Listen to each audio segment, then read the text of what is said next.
Hello मेरे प्यारे बच्चों। तो आप सभी का आपके अपने यूट्यूब चैनल मिशन 2 पे आप लोगों का स्वागत है। तो बच्चों आज हम क्लास 10th का ज्योग्राफी भूगोल का चैप्टर 3 जिस चैप्टर का नाम है जल संसाधन। मेरे प्यारे बच्चों इस चैप्टर जल संसाधन का जितने भी एमसीक्यूज क्वेश्चन बनते हैं, जितने भी ऑब्जेक्टिव क्वेश्चन बनते हैं, वो सारे क्वेश्चन को हम लोग इस वीडियो में कंप्लीट करेंगे जो मोस्ट इंपॉर्टेंट है बोर्ड एग्जाम के लिए। ठीक है, जो परीक्षाओं में बार बार पूछा जाता है सवाल, उन सभी सवालों को हम लोग इस वीडियो में कंप्लीट करने वाले हैं। ठीक है, मैं बता दूं बच्चों कि इस चैप्टर जल संसाधन का हम लोग 65 प्लस क्वेश्चन को हम लोग इस वीडियो में कंप्लीट करेंगे। ठीक है, 65 प्लस एमसीक्यूज क्वेश्चन को। ठीक है, तो चलिए ज्यादा लेट ना करते हम लोग शुरू करते हैं और स्टार्ट करते हैं हम लोग सारे इंपॉर्टेंट क्वेश्चन को। चलिए सबसे पहला इंपॉर्टेंट क्वेश्चन हम लोग देखते हैं बच्चों, क्या लिखा हुआ है। जल प्रदूषण के कारण कौन सी समस्या उत्पन्न होती है। ठीक है, बहुत ही लॉलीपॉप सवाल है और बहुत ही फेमस सवाल है। ठीक है, तो जल प्रदूषण के कारण निम्न में से कौन सी समस्या उत्पन्न होती है। ऑप्शन है बच्चों, जलाशय में तलछट का जमना, जल जनित बीमारियां, औद्योगिक कचरे का निर्वहन, जलीय जीवन के बढ़ने में। ठीक है, तो जब जल प्रदूषण होता है बच्चों, ठीक है, तो वो उससे क्या समस्या उत्पन्न होती है, तो जल जनित बीमारियां, जल से जितना भी रोग होता है वो बीमारियां होती है अगर जल प्रदूषण होता है। तो ऑप्शन नंबर 20 का बिल्कुल राइट हो जाएगा। चलिए आगे देखिए, क्वेश्चन नंबर 2, जल दुर्लभता का कारण है। ठीक है, तो बढ़ती जनसंख्या की बढ़ती आवश्यकता, जल का असमान वितरण, जल संरक्षण का ना होना, इनमें से सभी। ठीक है, तो जल दुर्लभता यानी कि जल की कमी किसके कारण होती है, तो बढ़ती जनसंख्या, हाँ ये सही है। जल का असमान वितरण, ये भी सही है। जल संरक्षण का ना होना, हम लोग संरक्षण भी सही से नहीं कर रहे, ये भी सही है। तो इनमें से सभी इसका राइट हो जाएगा बच्चों। ठीक है, कि जल दुर्लभता का जो कारण है बढ़ती जनसंख्या, जल का असमान वितरण और जल का संरक्षण का नहीं होना, यह जल दुर्लभता का कारण है। चलिए तीसरा नंबर सवाल देखिए, निम्नलिखित में कौन सा अलवणीय जल का स्रोत है। ठीक है, तो वर्षण, सतही जल, भौम जल, उपरोक्त सभी। ठीक है, अलवणीय यानी कि लवणीय, नमकीन नहीं। ठीक है, आज लिख दिया बच्चों, मतलब कि नमकीन नहीं। ठीक है, तो अलवणीय जल का स्रोत कौन सा है बच्चों, तो उपरोक्त सभी। इसका ऑप्शन नंबर डी इसका बिल्कुल राइट हो जाएगा। वर्षा का जल अलवणीय होता है, सतही जल जो जमीन से आता है, ठीक है, और भौम जल जो भूमि से प्राप्त करते हैं, वो सारा जल अलवणीय होता है, लवणीय नहीं होता। लवणीय कौन सा जल होता है, जो समुद्री जल होता है। ठीक है, चलो अब आगे बढ़ते हैं हम लोग 4 नंबर सवाल में। क्या लिखा हुआ है देखिए, निम्नलिखित में कौन आज भारत में उत्पादित कुल बिजली का लगभग 22% है। ठीक है, तो सौर ऊर्जा, जल विद्युत, उद्योग, भूतापीय ऊर्जा। ठीक है, तो अगर जितने पूरा अगर भारत में हम लोग देखें जितना भी बिजली उत्पादन हो रहा है, तो सबसे ज़्यादा लगभग 22% किससे उत्पन्न हो रहा है बच्चों, किस चीज़ से उत्पादन हो रहा है बिजली का। ठीक है, तो वो जल से उत्पादन हो रहा है। ठीक है, तो जल विद्युत, इसका ऑप्शन नंबर 20 का बिल्कुल राइट हो जाएगा। चलिए आगे बढ़ते हैं हम लोग, खारे जल का सबसे बड़ी झील कौन सा है। ठीक है, तो बैकाल, लोनार, कैस्पियन, मृत सागर। ठीक है, तो बच्चों ये विश्व का पूरा बोला है। ठीक है, ये भारत का नहीं बोला है, तो इसका जो राइट आंसर हो जाएगा ऑप्शन नंबर ए। ठीक है, बैकाल झील, खारे जल का सबसे बड़ी झील। ठीक है, खारे जल यानी पूरा लवणीय झील। ठीक है, सबसे बड़ी झील कौन है, तो बैकाल झील है। ठीक है, अगर यही बात करता बच्चों कि भारत का सबसे बड़ा लवणीय झील हमारा क्या हो जाता खारे जल का, तो वो आपका हो जाता चिल्का झील। ठीक है, क्या हो जाता, चिल्का झील। ठीक है, चलो आगे बढ़ते हैं हम लोग अगला सवाल में। हम लोग धरातल का किनारा कितना भाग जल से घिरा हुआ है। ठीक है, पूरा पृथ्वी में कितना भाग जल से घिरा हुआ है, तो हम लोग बचपन से पढ़ते आ रहे हैं सर, 3/4। ठीक है, 3/4 जो है ये जल से घिरा हुआ, बाकी 1/4 है ना, मतलब कि 3/4। अगर 4 में से 3/4 पानी ही पानी है और 1/4 जो है बच्चों ये क्या है, स्थलीय है। यानी कि अगर हम पृथ्वी को 4 भाग में बांट दिए तो 3 भाग में पानी और 1 ही भाग में मात्र का मात्र स्थल। ठीक है, तो ये चीज़ है, 3/4 इसका राइट आंसर हो जाएगा। चलिए आगे बढ़ते हैं हम लोग, मीठे जल की सबसे बड़ी झील कौन है। ठीक है, तो ऑप्शन है कैस्पियन, टिटिकाका, बैकाल, सुपीरियर। ठीक है, तो इसका जो राइट आंसर हो जाएगा बच्चों ऑप्शन नंबर डी, सुपीरियर। ठीक है, ये मीठे जल का सबसे बड़ी झील है, सुपीरियर। ठीक है, चलो आगे बढ़ते हैं हम लोग अगले सवाल में। सरदार सरोवर बांध किस नदी पर बनाया गया है। ठीक है, तो ऑप्शन है कृष्णा नदी, नर्मदा नदी, कावेरी नदी, महानदी। ठीक है, तो इसका जो राइट आंसर हो जाएगा बच्चों नर्मदा नदी। सरदार सरोवर बांध किस नदी पर बनाया गया, तो नर्मदा नदी पे, याद रखना है। चलो आगे बढ़ते हैं हम लोग, सबसे गहरी खारे जल की झील कौन है। ठीक है। तो अभी हम लोग पढ़े थे बच्चों की खारे जल वाले झील, ठीक है, लेकिन सबसे गहरा मतलब कि गड्ढा वाला, सबसे ज्यादा गहराई वाला तो कौन है? मृत सागर, बैकाल, चिल्का या हिरन, ठीक है। तो इसका जो राइट आंसर हो जाएगा मृत सागर, ठीक है। सबसे गहराई वाली झील और खारा झील तो कौन है? मृत सागर, ठीक है। और सबसे बड़ा झील अगर बोल देते तो बैकाल। अभी हम लोग ऊपर जस्ट पढ़ करके आए हैं। आगे देखो, भारत में सिंचाई का प्रमुख साधन क्या है? ठीक है, तो नहरें, तालाब, कुएं और नलकूप, उपयुक्त सभी, ठीक है। तो इसका जो राइट आंसर हो जाएगा बच्चों डी नंबर, ठीक है, उपयुक्त सभी। भारत में सिंचाई जो करते हैं, पानी वगैरह पटाते हैं, सिंचाई करते हैं खेत वगैरह में, तो किससे? नहरें से भी करते हैं, नहर वगैरह से भी, तालाब से भी, और कुआं और नलकूप से, यानी कि उपयुक्त सभी इसका बिल्कुल राइट हो जाएगा। चलिए आगे सवाल देखिए आप, निम्नलिखित में से कौन सी बहुउद्देशीय परियोजना सतलुज व्यास नदी बेसिन में पाई जाती है? तो ऑप्शन है हीराकुंड परियोजना, दामोदर घाटी परियोजना, भाखड़ा नांगल परियोजना, रिहंद परियोजना, ठीक है। तो इसका जो राइट आंसर हो जाएगा बच्चों भाखड़ा नांगल परियोजना, ऑप्शन नंबर सी इसका बिल्कुल राइट हो जाएगा, ठीक है। चलिए आगे बढ़ते हम लोग, अगला सवाल, निम्नलिखित में से किस नदी पर हीराकुंड बांध का निर्माण किया गया है? ठीक है, जितना भी बता रहा हूं बच्चों आप लोग माइंड करते जाना, याद करते जाना, ठीक है। ऑप्शन है सतलुज, ऑप्शन बी है व्यास, और ऑप्शन सी है महानदी, ऑप्शन डी है नर्मदा, ठीक है। तो इसका जो राइट आंसर हो जाएगा महानदी, ठीक है। हीराकुंड बांध का निर्माण कराया गया किस नदी पर? तो महानदी पर करवाया गया है, याद रखना, हीराकुंड महानदी, हीराकुंड महानदी। चलो आगे देखते हैं हम लोग, कुल उपलब्ध जल में पीने लायक जल कितना है? ठीक है, मतलब कि अगर हम बात करें पूरे पृथ्वी पे, ठीक है, जितना जल उपलब्ध है उसमें से पीने लायक है ना, पीने लायक कितना जल है? ठीक है, तो ऑप्शन है 70%, 2.5%, 29%, 96%, ठीक है। तो इसका जो राइट आंसर हो जाएगा बच्चों ऑप्शन नंबर बी 2.5%, ठीक है। 2.5% ही सिर्फ पीने योग्य है, बाकी पीने योग्य नहीं बच्चों, लवणीय में आ जाता है, ठीक है, जो नमकीन वाला हम लोग पानी नहीं पीते हैं, ठीक है। तो पीने लायक का जल का कितना प्रतिशत है बच्चों कुल जल का? तो 2.5%, मात्र 2.5%, ठीक है। भारत का पहला जल विद्युत केंद्र कहाँ स्थापित किया गया था? ठीक है, तो जल विद्युत केंद्र जहां जल से विद्युत उत्पादन किया जा रहा है, ठीक है, वो कहाँ स्थापित किया था? सबसे पहला भारत में पंजाब, उड़ीसा, राजस्थान, नर्मदा नदी पर, गुजरात में कावेरी नदी पर, ठीक है। तो इसका जो राइट आंसर हो जाएगा बच्चों गुजरात में कावेरी नदी पर, ठीक है। भारत में सबसे पहला जो जल विद्युत केंद्र बनाया गया था वो गुजरात में कावेरी नदी पर बनाया गया था। आगे देखते हैं हम लोग, मीठे जल की सबसे ऊंची झील का क्या नाम है? ठीक है, तो टिटिकाका, बैकाल, विनिपेग, विंडसर, ठीक है।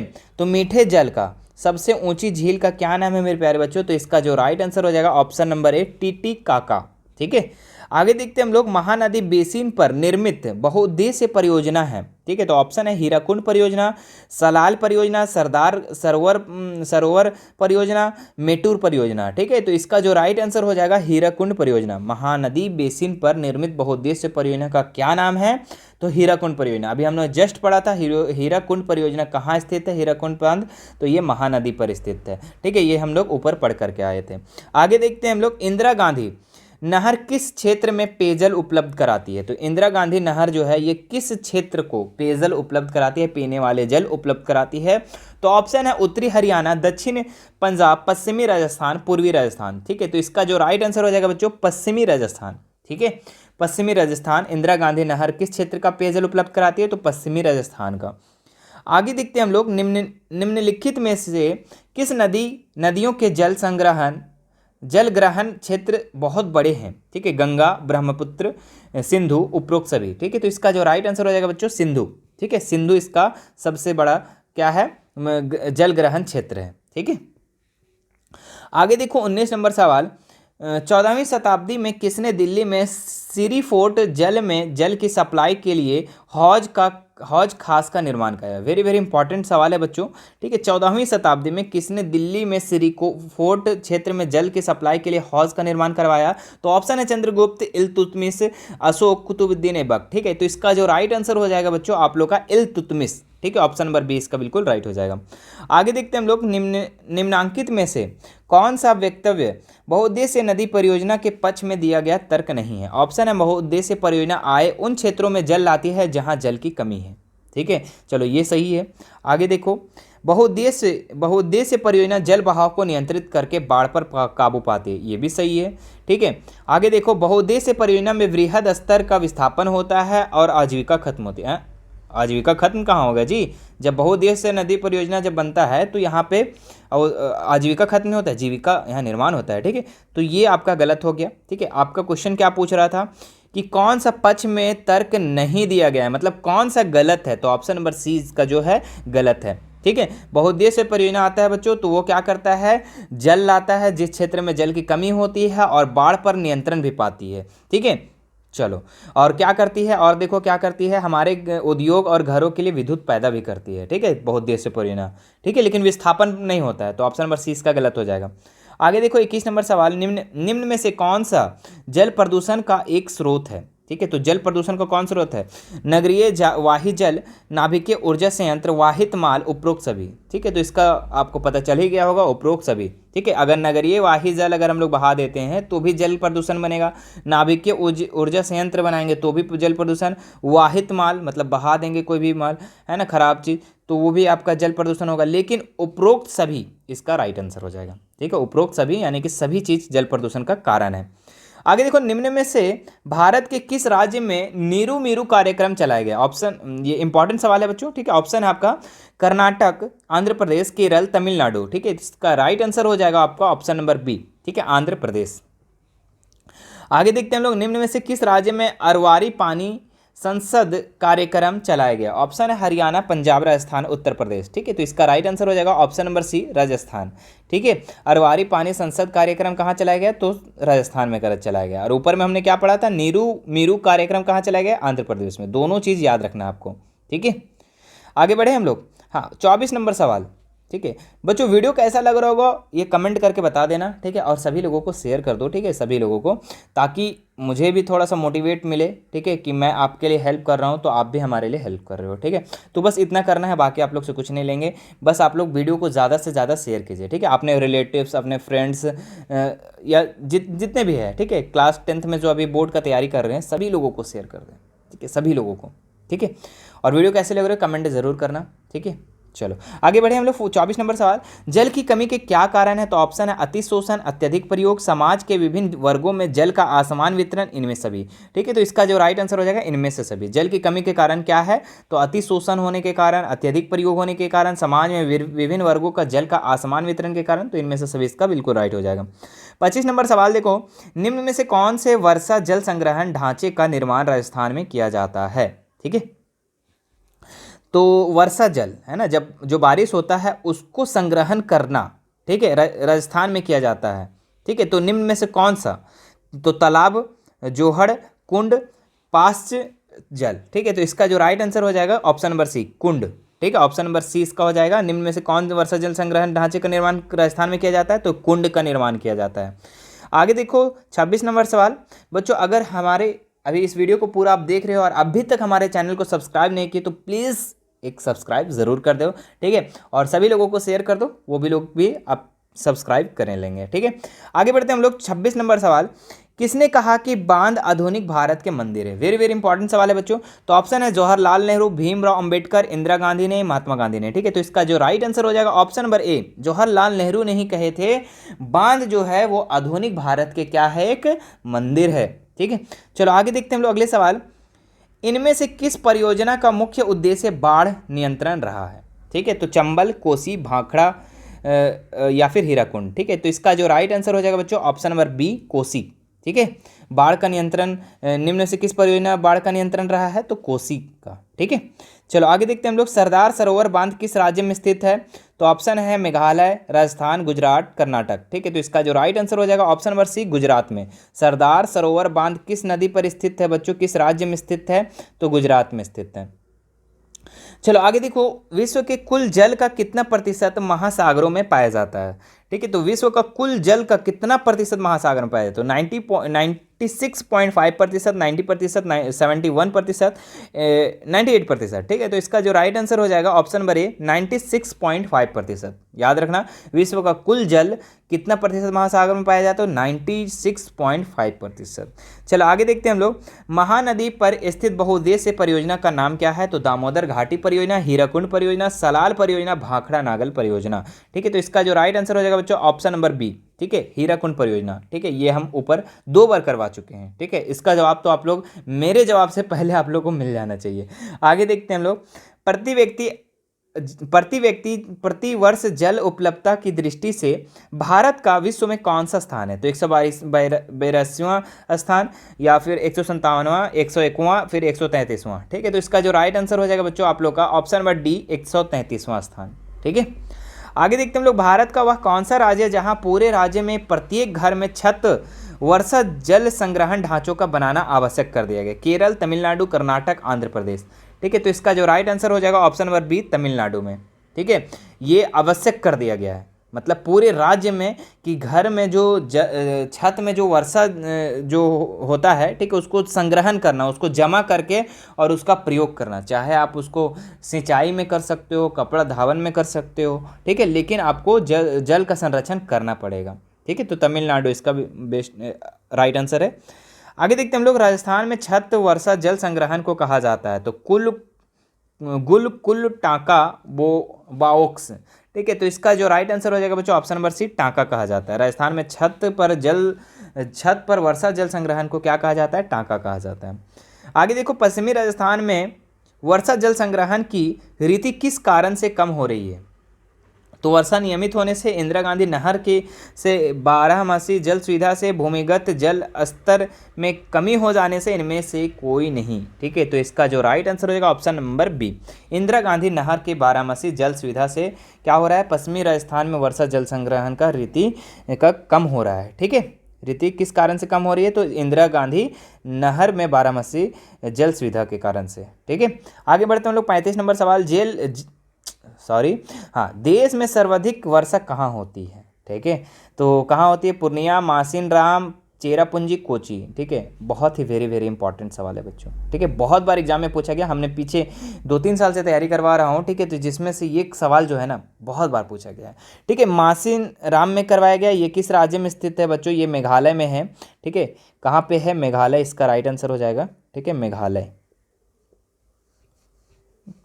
तो मासिनराम इसका राइट है। देश में सर्वाधिक वर्षा मतलब सबसे ज़्यादा वर्षा मासिनराम मेघालय में होता है। ठीक है।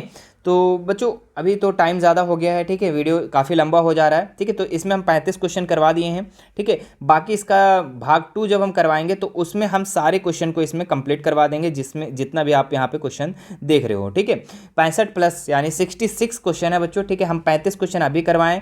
ठीक है, बाकी जो 6 क्वेश्चन बचा है वो मैं अगले भाग में आप लोगों को कंप्लीट करवा दूंगा। बच्चों वीडियो कैसा लगा वो आप कमेंट करके हमको बता दो। ठीक है, कमेंट ज़रूर करना, एक प्यारा सा कमेंट ज़रूर करना। ठीक है, चलो। और लाइक तो आप लोग करते नहीं हो, देख लेते हो वीडियो, लाइक नहीं करते हो। अरे भाई लाइक करो। ठीक है, लाइक भी कर दो। ठीक है, और सब्सक्राइब नहीं किया हो तो सब्सक्राइब ज़रूर कर लेना। ठीक है, और नहीं करने का मन होगा तो आपकी मर्ज़ी। ठीक है, लेकिन करना तो पड़ेगा आपको। ठीक है, चलिए। और इसका भाग 2 चाहिए बच्चों तो आप हमें जल्दी से कमेंट कर देंगे। ठीक है, मैं भाग 2 इसका बहुत जल्द आप लोग का लेकर के आ जाऊंगा। ठीक है, और चैप्टर, ठीक है, इससे पीछे वाले चैप्टर यानी कि ज्योग्राफी का है ना, ज्योग्राफी का बच्चों आप लोग का भूगोल का चैप्टर 1, ठीक है, भूगोल का चैप्टर 1 और चैप्टर 2 अगर देखना है तो उसके लिए मैं एक अलग सा प्लेलिस्ट बना दिया हूँ। ठीक है, जिसका मैं डिस्क्रिप्शन में लिंक दे दूंगा, वहाँ से देख सकते हैं, या फिर हम हमारे चैनल पे विजिट करके आप हमारे प्लेलिस्ट को चेकआउट कर सकते हैं। ठीक है, चलिए फिर मिलते हैं नेक्स्ट वीडियो में। Thank you so much. और अगर हमसे जुड़ना चाहते हैं बच्चों तो इंस्टाग्राम, टेलीग्राम, व्हाट्सअप का लिंक डिस्क्रिप्शन में दिया, वहाँ से आप हमसे जुड़ सकते हैं। ठीक है, आप लोग को टेलीग्राम में भी बहुत ज़्यादा हेल्पफुल चीज़ मिलेगी वहाँ पर। ठीक है, बहुत सारे नोटिस मिलेंगी। ठीक है, बहुत सारे PDF मिलेंगी। और इंस्टाग्राम पे भी बच्चों स्टोरी के माध्यम से आप लोग को बहुत सारे चीज़, नॉलेजेबल चीज़ आप लोग को बताया जाता है। ठीक है, तो फॉलो ज़रूर कर लेंगे। चलिए मिलते हैं नेक्स्ट वीडियो में। Thank you so much.